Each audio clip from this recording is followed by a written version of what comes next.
What is going on, everybody? Happy Monday. Welcome back to another edition of the Truck Parking Clubhouse. I'm your guy, Michael Lombard. Glad to be here on a Monday. Hope you guys had a fantastic weekend wherever you're at over the road, or whether you're over the road or at home. Before we get rolling, do just want to let you know 36 minutes ago, taillights issue 38, I believe, 39, just dropped in your inbox in there, covering some good news in there. Some really hot topics. A follow up from last week's newsletter, especially when it comes to some shady carriers who are out there operating. A recent study has linked some stuff to shady carriers, so definitely be weary to go check that out. And as always, we've got some partner posts of the week, some discounts. We got a survey in there that we'd love to hear from our trucker members about. So definitely check your inbox. Might be in your spam folder. I know newsletters, sometimes they don't go where you want them to go, but check it out. It'll come straight from us. It's just called Taillights. And then there's a little subject line in there as well.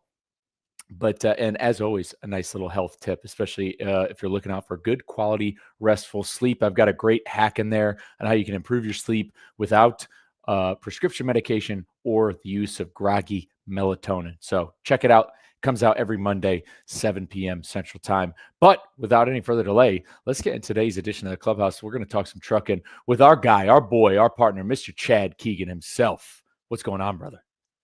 Not a whole lot. How you doing? Dude, we're doing all right up here. You know, it's a holiday today, so we've been feeling light. I know it's always, truckers don't really get quote unquote holidays, but we're keeping it light. We're having fun. It's Monday. I mean, we're just trying to get after it. What about yourself? Where are you tuning in from? I am up in Northwest Ohio right now, sitting in the garage. I figured this would probably be the best place to go. Hopefully, I don't cut out because I'm like bouncing between Wi-Fi and 5G since I'm away from the router. But this is the most quiet place that I could come and be able to have this conversation. If I was in the house, the dogs would be barking and probably fighting because every time I pick up the phone to call somebody about a load, that's just the first thing they do is start going at each other. And doesn't matter where I go, they want to follow me around and fight. So I figured I'd come out here and hang out with you. Yeah, and that's a good backdrop you got. The garage looks like quite the dojo you got there. Is the truck in the garage? Just stuff from memorabilia, things people send me.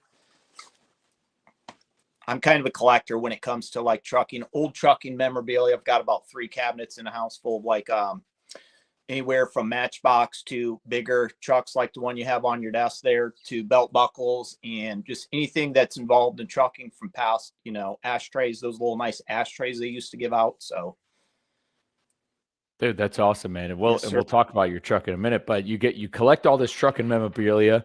Clearly, I mean, you've got everything in that whole garage. You got stuff inside the house. Let's hear the Chad Keegan story. So what got you into trucking?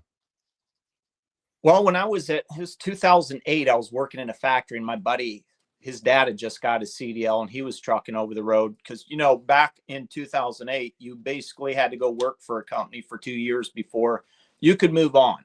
Things aren't like they are now because the way,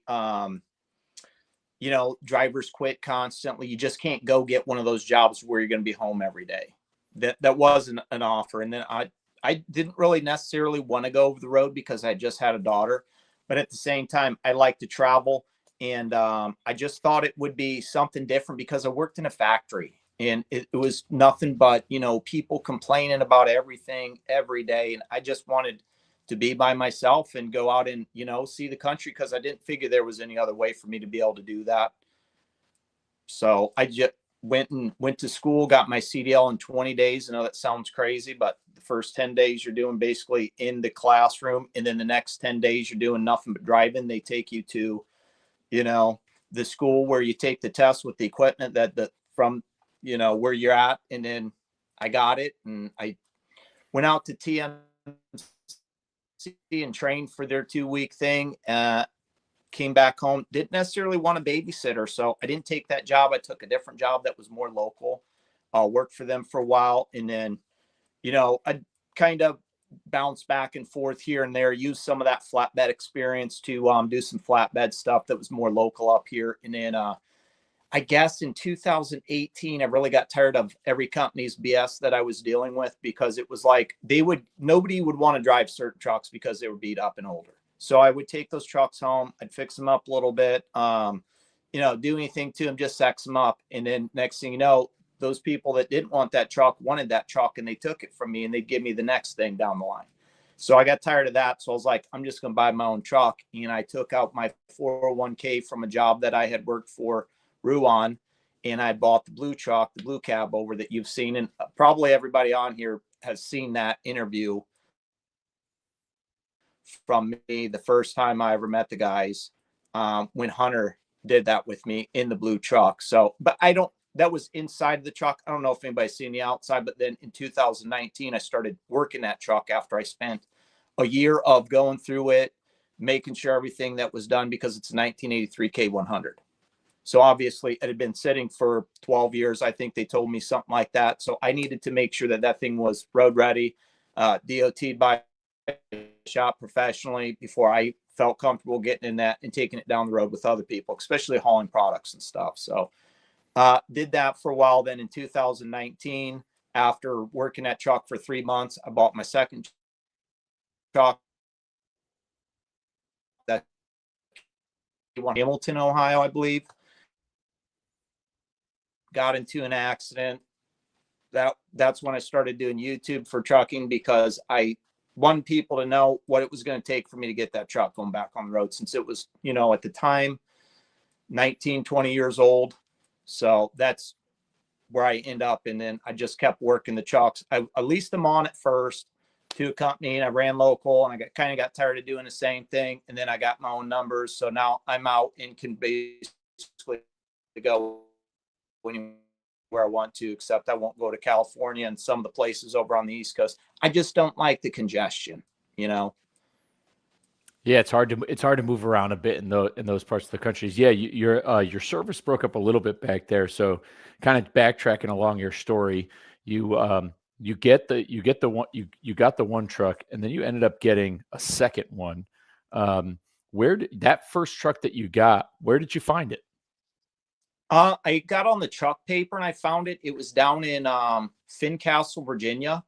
Luckily, it sat along the back of a building. They told me they had purchased the truck. It's a 1983. They'd bought it in 1986. And when I went down there to buy it, they told me the 5 people that worked for their company that drove it through that time period. So I got the original owner's manual, bug screen, and all kinds of literature and stuff on the truck, which was cool because I got a history, and I knew that it wasn't something that had been, passed along a lot. And they had taken that road out of service in the early 90s and painted it to match their owner's race car trailer. So they used that truck to haul their owner's race car around for a while until they took it out of service. Then maybe once in a while they would start to chalk up and move a trailer around, but I'm pretty sure it sat for 2 solid years before I ever got it. No, that's awesome. And then truck number two. So truck number two, where'd you end up picking that up? I seen that that was on the Facebook marketplace and stuff. And that was over in Delaware, the state. We drove over there in a rental car. I had to get 2 steers, brand new steers. And then I had to get tires mounted on them. And we were in a super compact, like Nissan. It was brand new. I had to take the passenger seat out of the car to get one of the tires in the back seat, and then one in the trunk. So of course it's weighed down the whole time. And I'm thinking, man, if these people at the rental company knew that I was taking the seat out, they probably might not have rented me the car, but oh well, no harm, no foul. That's a whole story. That picking up that truck and bringing it home was a nightmare. It was smooth for me to get the first truck because I went down by myself and drove it back home. The second time I took my wife with me. And when we were leaving the guy's house after I bought it, there was a fuel stop probably 2 miles down the road that we were going to go to. The top of the stack had fallen off and dropped down between the frame and cut an airline. So I had no brakes. And I'm literally a mile from this guy's house. I've got to cross a 4-lane to go 2 more miles down the road and get diesel fuel because there was no fuel in the truck. So I got no brakes. My wife's freaking out. This dude pulls up behind me. Luckily, we made it down there, and I coasted right into the fuel pump, got fuel, moved the truck, parked it, and then me and him went uptown, and he got me we got one of those quick connects to put it back. But I'm telling you, dude, my wife, I didn't think she was ever going to ride in that truck because she's like, I'm going to go inside this gas station truck stop here and ask them for a rag and start wiping these tables down because I'm going to lose my mind. I said,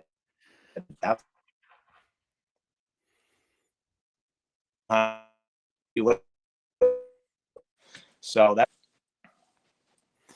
You broke up a little bit probably for the past 10 seconds, but that is an intense story. Even our boy in here, Ali, he said, "Damn, man. Yeah, that is quite the adventure you got there for truck number 2." And then but I mean, I got to commend it to you. I love that you leaned into content after going through that accident. I think a lot of times when bad stuff happens just in life in general, it's very easy to but like it's almost like a form of journaling out there, but it's a way for you to document it, not just for yourself, but for others. So it's okay. I think it's awesome that you decided to lead by example and really kind of show, hey, this is how I'm going to mount to come back from this and keep moving forward. Yeah, I mean, after that, I had a guy run out in front of me, just blew a stop sign. He claimed that his truck had stalled, but I seen him. He was down, like he was looking down the whole time he rolled through, and I'm like, "Are you going to stop?" Thinking to myself, and the next thing you know, I'm right there, and he's right there, and we ain't stopping. And luckily I stopped right in the middle of the road after we collided.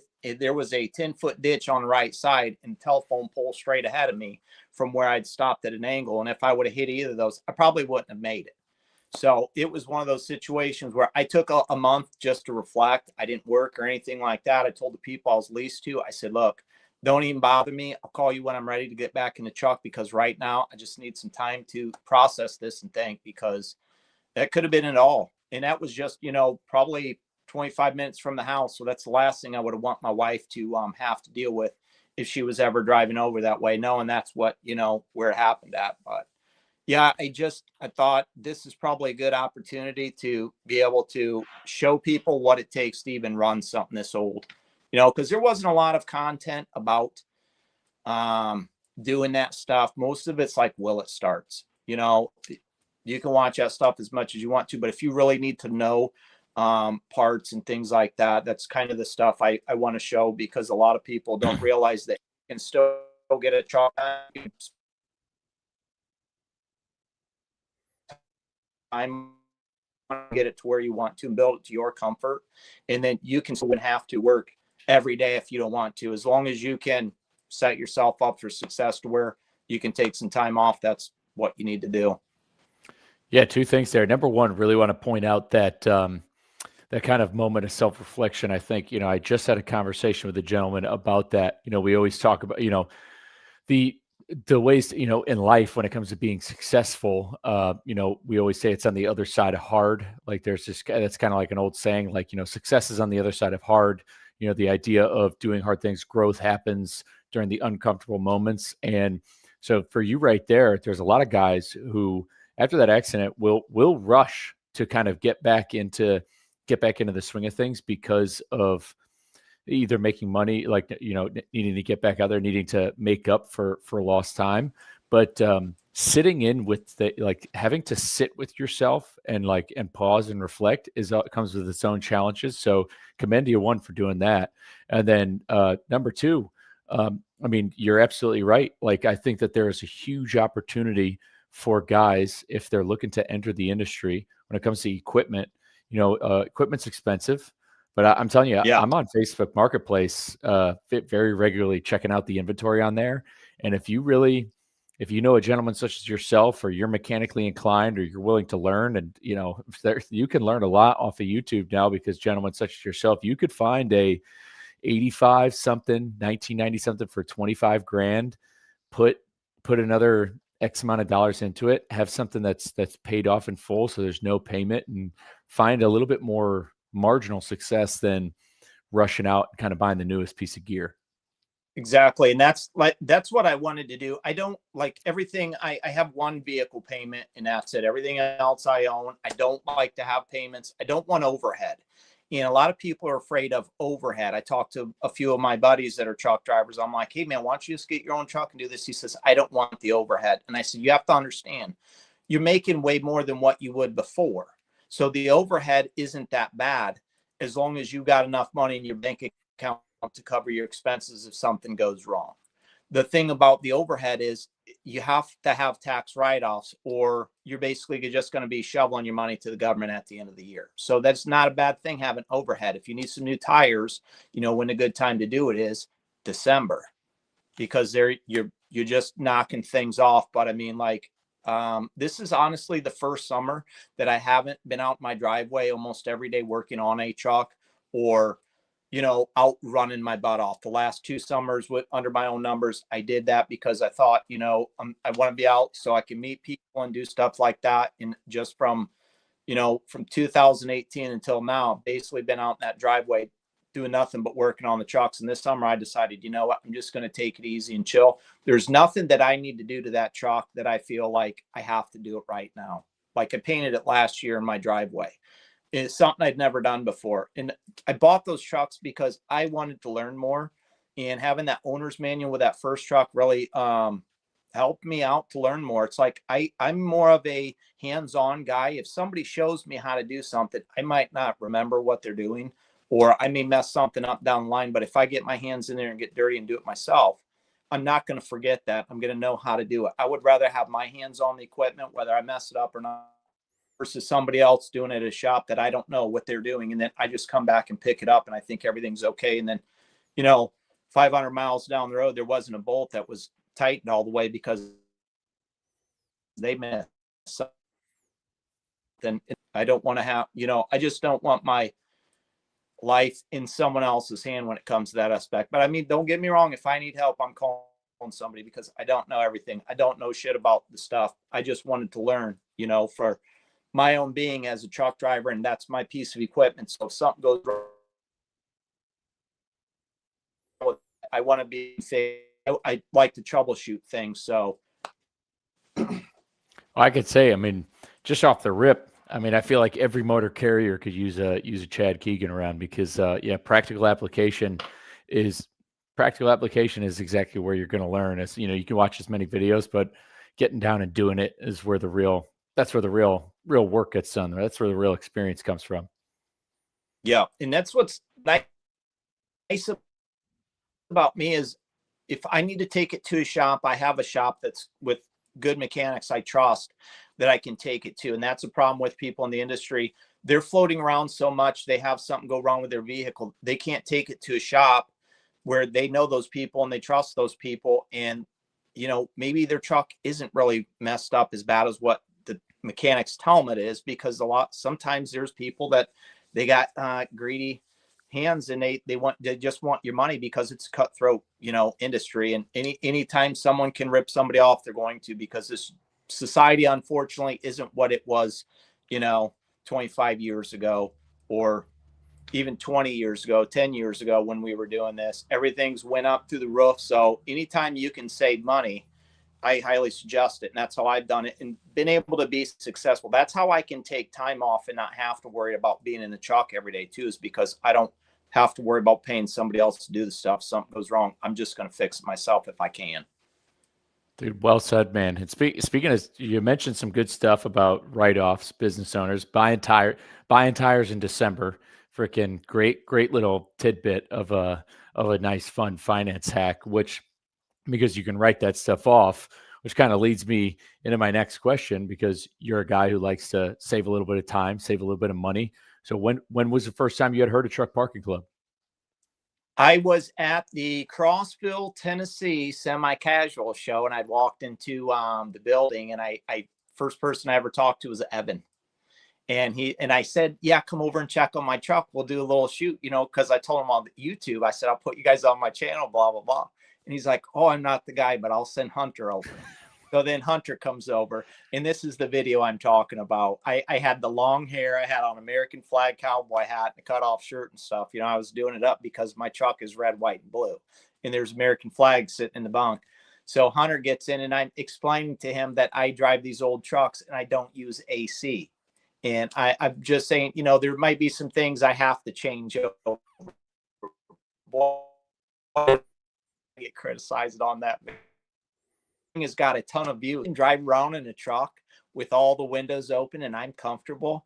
Why are you so concerned if I don't run AC? That's just my personal preference. And this is this was at the beginning of August, I think, 3 years ago. So of course we're down in Tennessee and it's 100 degrees and we're all sitting here sweating. And these people are like, "You're insane, dude.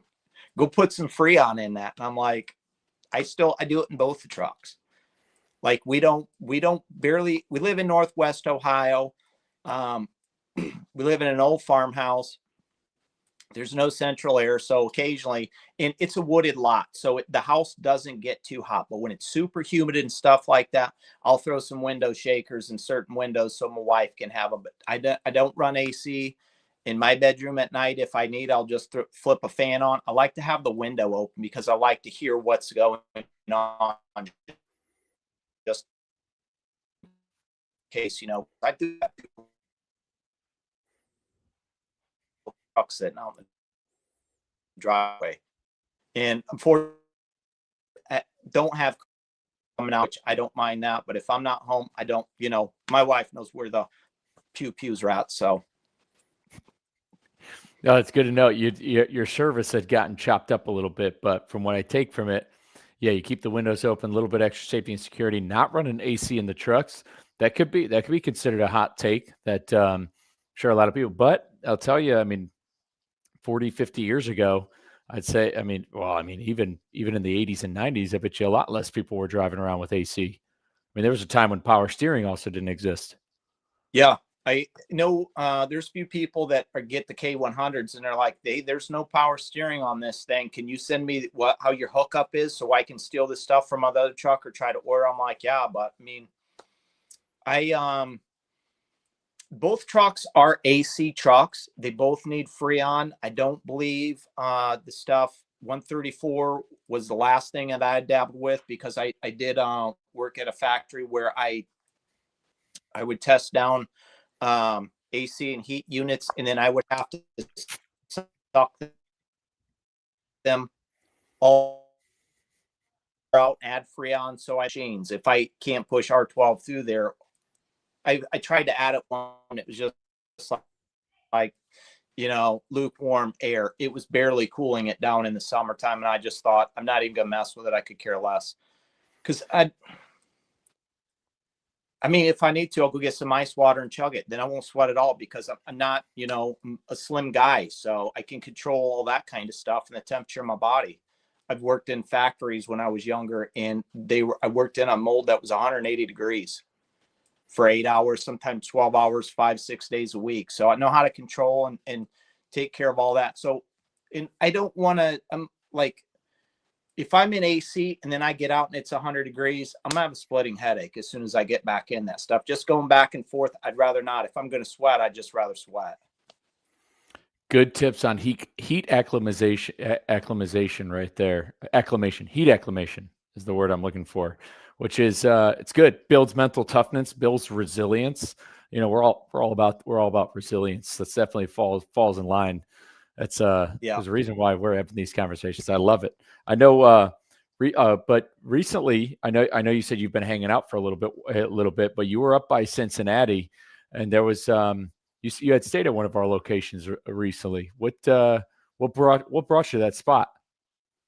Well, I have certain brokers that call me, and there was two chillers up in Hazlet, Michigan. There's one guy gets a hold of me, and I do a lot of work for him. I pull him out of Cincinnati. I'll take him over to Lafayette, sometimes up by me, Bowling Green, Michigan. But so he's got two chillers that are in Hazlet, Michigan that need picked up on Friday and then delivered either straight through or Monday. By Monday was the latest. So I thought, well, I do have I can pull into my yard, but those chillers were like 50,000 plus just on the trailer. And I don't want to necessarily drop it because where I live, I'm not too far from a river and everything's sand and soft. And I have moles that will just tear my yard up. So I figured that was going to sink. So I dropped them down the road. But I wanted to be able to get both of them down on Monday and put them in. And I knew I was going to where I could drop this because the truck stops weren't close enough to where I was at. It probably would have been like a 45-minute turnaround for me to go back to a truck stop. And I don't necessarily want to drop my trailer with my chains and equipment on there at a truck stop in a paid parking spot and expect that thing not to have anything stolen off of it or anything like that when I come back, because, you know, it's wide open. Nobody pays attention. Someone could back into your stuff. I could have came back Monday and that trailer could have been crippled, and then I'm in trouble because I left that trailer. But I got on the Truck Parking Club app and I was able to find 3 to 5 locations within a 25-mile radius probably of the place, the train facility that I had to take that down to. So I found the closest one. I believe it was in Hamilton, Ohio, and it was a brand new location. Looked like it was a Pride truck wash or something like that. I can't remember exactly the name of the company, but it was a truck wash during the week. It was gated. There was cameras. There was 14 spots when I looked at it and found it on Saturday. And then when I got there, it showed there was 14 available, but some of those were taken up. But then it went through and I was able to drop the trailer there. Felt comfortable with it. And it was literally 5 minutes from the train facility. So then I came back up to the house on Sunday, got the other one, ran it down Monday, bounced back up, grabbed that trailer, and then took it back. So that's my favorite thing about the Truck Parking Club, is the convenience of like that, because what I do is power only. So basically I'm taking somebody else's trailer from A to B. I don't always have a trailer. I don't necessarily always need to find somewhere like the truck parking, because I'm just bobtailing everywhere I go once I drop that trailer. So if I'm staying out, I can kind of get away with things that other guys can't get away with, because A, I'm bobtailing, and B, I'm in a old truck that's kind of cool. So I don't necessarily get harassed if I pull into Walmart versus somebody, one of the newer trucks. People see my truck, the first thing they think of is BJ and a Bear. So I don't, we're Smokey and a Bandit. They kind of throw things like that out, and I'm like, yeah. So I don't get harassed like another guy would because of what I drive. But then I don't necessarily, try to go out in those spots either. But I always put myself under a bright light to where anybody can see me and anybody can come and say, hey, you can't park here. We want you to move or anything like that. But yes, anytime I'm anywhere and I see a truck parking sign, I make a mental note of that, because if I'm coming back through here and I need a place to stay, because in the wintertime, I don't necessarily stay in Northwest Ohio because of the salt and the brine and stuff like that. And just working out in the wintertime the last few years out in the driveway doing stuff like that, I would rather not. So I go down to Florida. Now down in Florida, it's super busy all the time at the truck stops, and there's just constant riffraff coming through. It's loud. People are honking their horns at 2 or 3 in the morning. Nobody gives a shit. They're wrecking into each other and crashing. So if I can find a truck parking spot that is through you guys, that's super close and convenient to wherever I'm staying, I will go and stay there just for the quietness. So I can be alone and kind of think and not have to deal with the next guy trying to back up next to my truck, the next guy, pulling out. And then, because you get to a place and you think, great, there's 2 trucks beside me, I'm good for the night. And the next thing you know, you wake up and one guy's gone and another truck's here and this spot's open and there's, something backed up, or who knows what's next to you. But like just that constant things. The first time I'd taken Frank out in December, when I first started driving him after I switched out of the blue truck, I was down in Georgia at a pilot, or maybe I was at a Flying J, and I'm in the back row. And about 3:00 in the morning, I feel the truck rock, and I jump out of the bed, climb up the thing. I whip the door open, and I see my mirror just getting ripped off, and some guy's trailer swung by and hit it, and it pushed it back. So I'm like getting up, and I don't have my glasses on. I barely have any clothes on, and I'm like, what am I doing? I can't go chase this guy down. He might not even speak English, not to mention he's not even going to realize that he hit my truck. He could probably give 2 shits less. He's taking off on the road. I climbed back in the truck. Luckily, I was able to just bend the mirror back, and I didn't have any problems because those brackets that just swings around. So I thought, man, if I have to park at a place, I'm going to find a truck parking club spot. If there's, locations close, and you got 3,026 locations now showing on your thing. So where I go, there's plenty of parking. The first year I went down to Florida, there really wasn't any down in Miami area and stuff like that. And I'd seen, I'd seen the guys at Matt's, and I told them about that. And Evan's like, well, we're getting ready to go down there. And then the next following year, after they went down there, made all those contacts and stuff, they started popping up all over the place. So anytime I'm down in Florida and I see a location and talk to somebody, I'm like, hey, have you guys ever heard of these people? Because you can actually make money off the empty space you have right here.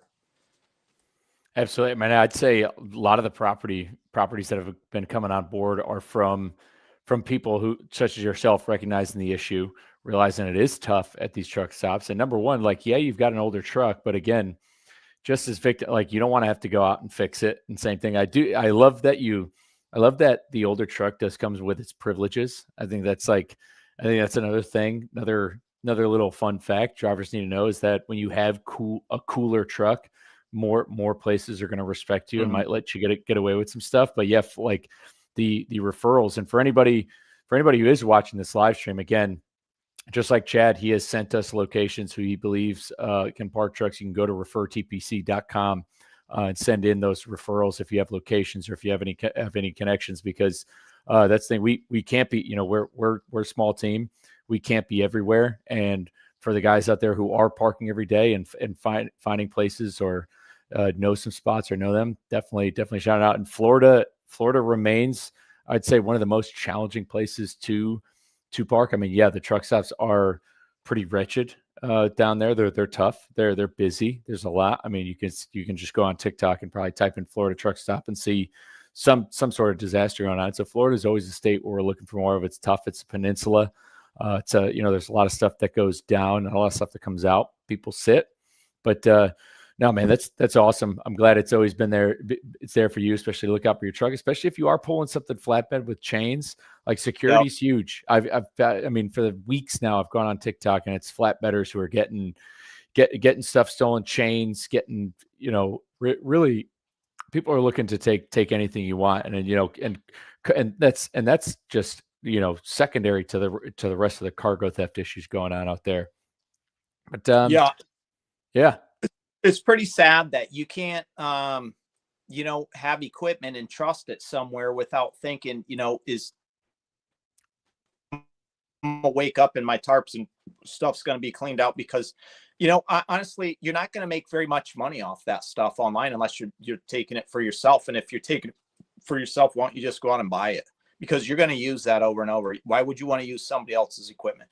I worked for a guy, I'll make this quick, but I worked for a guy this summer and did a load, and I pulled his equipment out of his box because he's like, you won't need anything. So I'm pulling his stuff out and it's all raggedy and old. And I'm like, no, I will use my own equipment because I want to keep my stuff nice. I wouldn't want to go stealing somebody else's stuff. What if you went and stole somebody's binders and then they were all rusted up and you couldn't even get them out? What are you going to do? Get $20 for scrap? Yeah. You're doing that for pennies. Yeah. Really, no point. Gentleman on your alley, he wants me to ask you about the gated parking spot in the middle of New York City in Brooklyn. Is that something you're familiar with? No, because to be honest with you, I'd never go to the gated parking spot in the middle of New York because I don't really care for the East Coast. It's just super busy. It's expensive like that. When I first started trucking, every time I went to New Jersey, I couldn't park anywhere for free. I always had to park at a truck stop or something like that. And there's one place, there's a TA over there, and this fellow might know what I'm talking about, where you can be there for a half hour. They'll let you be there for a half hour, but if you don't pay within a half hour, they're calling the cops and the cops are kicking you off of there. And it was just, plus every time also bridge over there, I don't know, crappy truck stop where, my truck's going to get hit or something's going to happen. If I'm going to pay to park, I'm going to pay to park at the truckparkingclub.com places because they're gated, they're safe, and you don't have a bunch of people coming in and bothering you. Yeah, for sure. Yeah, no, New York City's always pretty anywhere in the tri-state area is really you're gonna run into issues, which leads me, speaking of issues, which leads me to my final question. Again, I gotta ask you because we always ask everybody on here, but in your opinion, what do you think is the biggest issue in the industry right now? Or if there's something you could fix overnight, what would it be? I think it would probably have to do with the rates. Just for me, because the rates on the spot market are hit or miss. They're not very good. You have bigger companies trying to take advantage of smaller owner operators because they can. And I just don't think there's got to be some kind of transparency, and the government the FMCSA needs to step in and say, like, hey, look, these guys are doing a service. All you're doing is forwarding information. You shouldn't be making that much money on forwarding information, because that's basically all brokers doing it. They're getting it from a load board or somewhere, someone's posting that, and they're just transferring that information from A to B. Now they're working on that rate with that person, but I have like people that I work through. I go directly through shippers, and we make the rate, and I give them the most fair rate that's best for me, but I'm also not trying to, take it to the cleaners like the broker would, and then give the driver the smaller percentage of what they're getting. I think there needs to be something done with that. I mean, truck parking's obviously a huge issue. Some of the food at the places that you go to, that's another issue. The mental health is another issue. And that's why when I talk on my channel and I'm around other truck drivers and stuff like that, I always, try to say, if you can get away from the truck stop, if you're resetting and stuff like that, drop your trailer and go do something. If you can get away, go to the beach. If you're in Florida, enjoy yourself, see what kind of, local area stuff is going on, and just get away from the madness of what you're dealing with day to day, especially if you're over the road. Go treat yourself. You only gonna live once. You don't want to, that trucking career to be miserable. And a lot of, unfortunately, it's a cycle to where you can get yourself trapped in there. You think that you need money and you can't do this, but at the same time, why not take care of yourself while you're out there? Because you're the one out there sacrificing everything, your family and stuff. So, no, that's well said. I always think fondly of and there's plenty of stuff I definitely enjoyed, but I was doing a reset in St. Louis, and it's like didn't really know anybody around St. Louis at the time. Ended up going to a St. Louis Blues game.